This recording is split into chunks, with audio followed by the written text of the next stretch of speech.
ঈদের নামাজের পরে সবচাইতে আল্লাহ তাআলার কাছে প্রিয় ইবাদত হচ্ছে প্রাণীর রক্ত প্রবাহিত করে দেওয়া।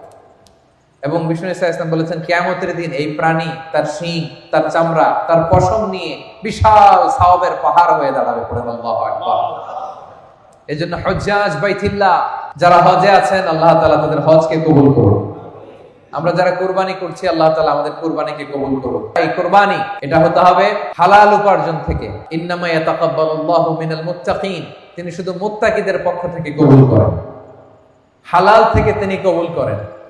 হারাম দিয়ে বিশাল 5 লক্ষ টাকা দিয়ে আপনি হাটের সবচাইতে বড় গরুটা কুরবানি করেছেন, ওই কুরবানি কশিনকাল আল্লাহ তাআলার দরবারে কবুল হবে। আর সামান্য কিছু অর্থের মালিক আপনি, একা একটা কুরবানি দেওয়ার সক্ষমতা নাই, হায়রে 7 জন মিলে ভাগে কুরবানি দিবেন, ওইটা আল্লাহর আরশে আগে কবুল হয়ে যাবে। এজন্য আমরা সবসময় হালালের সাথে থাকবো। কিসের সাথে? হালালের সাথে। হারামের সাথে আমাদের কোনো সম্পর্ক নাই। হালাল থেকে অল্প দান করলো এটাকে কবুল করে কে? আর হারাম থেকে কোটি কোটি টাকা দান করলো সে দান আল্লাহর দরবারে কবুল হয় না।